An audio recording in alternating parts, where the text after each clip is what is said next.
বিসমিল্লাহির রহমানির রহিম। হে সমস্ত জগতবাসী, আজ আমি শামীম আলী চিশতি আপনাদের সামনে কিছু আলোচনা নিয়ে আসলাম। সেই আলোচনাগুলো হলো যে এই পৃথিবীতে যে গুরু, মুর্শিদ, পীর, আসলে এক একটা ভাষা এক একটা। পীর কিন্তু মুর্শিদ নয়, আবার মুর্শিদ কিন্তু গুরু নয়। তবে যেহেতু তিনটা নাম, তিনটা কাম। দেখেন, পীর শব্দের অর্থ যদি আমরা খুঁজি তাহলে পাওয়া যায় কি? তাহলে পাওয়া যায় পীর জ্ঞানের বিদ্যা। বিদ্যা তো আসলে বয়সে বড়, তার মানে জ্ঞানেও বড়, যাকে জ্ঞানের বিদ্যা বলা হয়। এ হলো একটি বিষয়। আরো একটি বিষয় হলো মুর্শিদ। মুর্শিদ শব্দের অর্থ কি? মুর্শিদ শব্দের অর্থ একে বুঝতে গেলে বোঝা যায় মুর্শিদ, মোর যোগ সিদ্ধ মুর্শিদ। যে আপনার পীর সাহেব যখন এই দেহ নিয়ে ছিল তখন কিন্তু তিনি পীর সাহেব ছিলেন, আর পীরের ভিতরে মুর্শিদ বসবাস করে। আর সে মুর্শিদ আত্মরূপে পীরের যে স্রোতটা আছে, পীরের যে বর্জকটা আছে, যে রূপ স্রোতটা, ভক্ত যখন সাধনা করে এবং সাধনা করতে গেলে যখন পীরের রূপ স্রোতটা টানে বা ধ্যান করে, আর সেই পীরের যে স্রোতটা, সেই স্রোতটাই হলো মুর্শিদ, যাকে মোরযোগ সিদ্ধ মুর্শিদ বলা হয়। আচ্ছা, এই পৃথিবীতে কারো রূপের বা কারো স্রোতের, কারো বর্জকের ধ্যান করা যাবে না, একমাত্র মুর্শিদের করা যাবে। মোরযোগ সিদ্ধ, তার মানে মুর্শিদের রূপের সাথে নিজের রূপটা যখন একাকার হবে তখন এখান থেকে আরেকটা রূপ ভক্ত কোনোদিন দেখতে পাবে। আচ্ছা, এবার আসি গুরু। যে গুরু যে বিষয়টা, এই গুরু শব্দের অর্থ কি? গোর রুহ।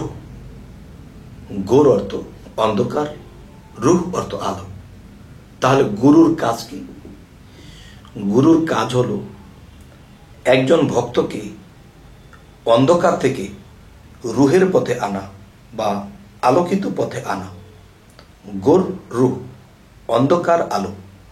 অন্ধকারে ধাবিত যেই মানুষগুলো পড়ে আছে তারা যদি গুরু মুর্শিদকে মানে, তাহলে সেই মানার মাধ্যমে দিয়ে একজন গুরু, গোর রুহ, একজন অন্ধকারের মানুষকে আলোতে টেনে আনার নাম, এটাই হলো গুরু। যাই হোক, এক একটা নাম এক একটা কাম, সবকটু মিলাইতে গেলে স্থান একটাই হবে। যাই হোক, আজকের আলোচনা যেটি হলো সেটি হলো, দেখুন, যদি আপনারা কেউ মুর্শিদ ধরেন তবে জেনে শুনে বুঝে ধরবেন। কারণ মুর্শিদ ধরলে, গুরু ধরলে, পীর ধরলে জেনে শুনে বুঝে অনেক পরীক্ষা নিরীক্ষা করে একজন মুর্শিদকে ধরবেন। কেন বলছি? কারণ আপনি যাকে মুর্শিদ রূপে মানবেন, আর মুর্শিদ রূপটাই হবে রাসূলের, আর রাসূলের রূপটাই হবে আল্লাহর। যেদিন আপনি পীরের হাতে হাত দিলেন সেই দিন আপনি রাসূলের হাতে হাত দিলেন, যেদিন আপনি রাসূলের হাতে হাত দিলেন সেই দিন আপনি আল্লাহর হাতে হাত দিলেন। তাহলে যেই দিন আপনি পীরের হাতটা ছেড়ে দিবেন সেই দিন আপনি রাসূলের হাতটা ছেড়ে দিলেন, আর যেদিন আপনি রাসূলের হাতটা ছেড়ে দিলেন সেদিন আপনি আল্লাহর হাত ছেড়ে দিলেন।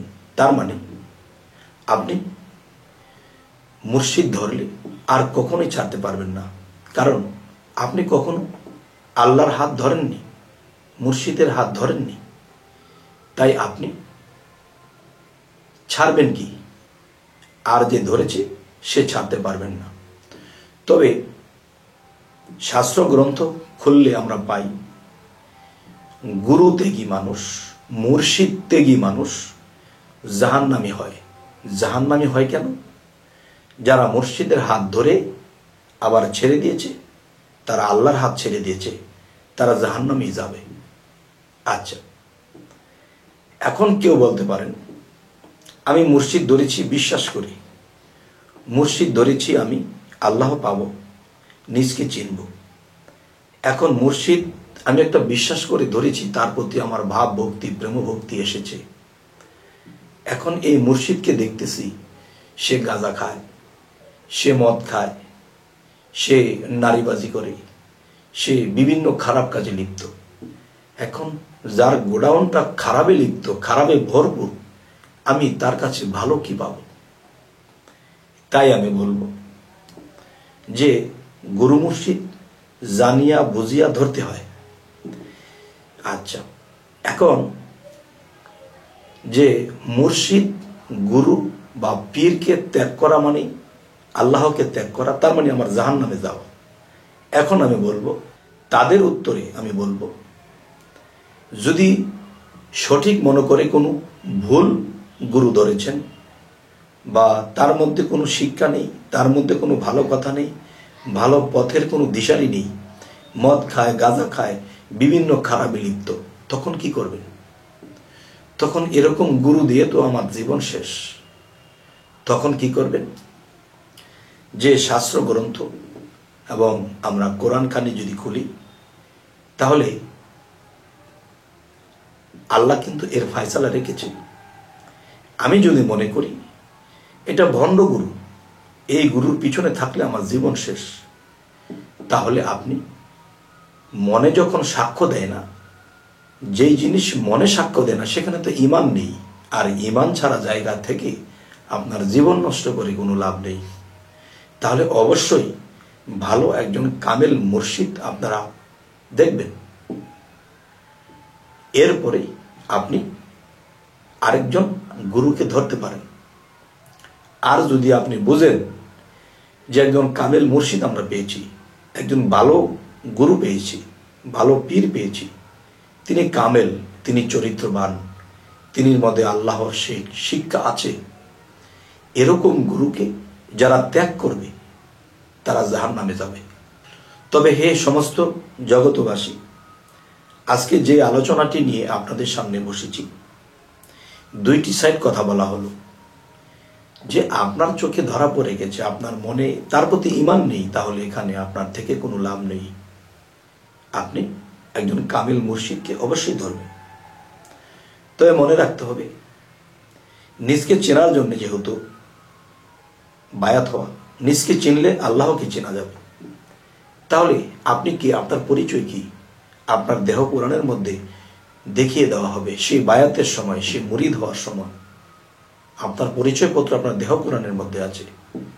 আল্লাহ যে আপনাকে সৃষ্টি করেছে তার প্রমাণাদি আপনার দেহ পুরাণের মধ্যে দলিল রাখা আছে। তা দেখিয়ে যদি কেউ বায়াত করায় তাহলে হয়ে যাবে। আচ্ছা, এখন আমি যে কথাটি বলবো, যে হায় রে, এতদিন কি করলাম, একজন গুরু ধরে কত বিশ্বাস ভক্তি করেছি, কিন্তু একসময় বিশ্বাস হয়েছিল, এসেছিলেন, যতটুকু বিশ্বাসের মাধ্যমে থেকে কাজ করেছেন ওই ফলাফল আপনি পেয়ে যাবেন। কিন্তু এখন যে আপনার ঈমান নেই, এখন যে আপনার তার প্রতি বিশ্বাস নেই, তাহলে এখানে থেকে আপনার কোনো লাভ হবে না। কারণ কোরআনে বারবার বলেছে ঈমান ঠিক রাখতে হবে। যার প্রতি ঈমান নেই, এখানে থেকে আমার কোনো লাভ নেই। তবে দেখেন, একদম কামেল মুর্শিদের কথা আল্লাহ কিন্তু বলেছে যে হে রাসূল, আপনার হাতের উপর যারা হাত দিল তাদেরকে বলে দিন তাদের হাতের উপরে আমি আল্লাহর হাত আছে। আল্লাহর হাত যে আছে তা দেখার বস্তু, দেখতে হবে যে আল্লাহর হাত যে আছে তা দেখেই বায়াত গ্রহণ করতে হবে। যাই হোক, আজকে এই বিষয়টি কেন বললাম, যে অনেকেই বলে অনেক বিশ্বাস করে বায়াত হয়েছিলাম, আজকে এই অবস্থা, আমাদের ভাগ্য খারাপ।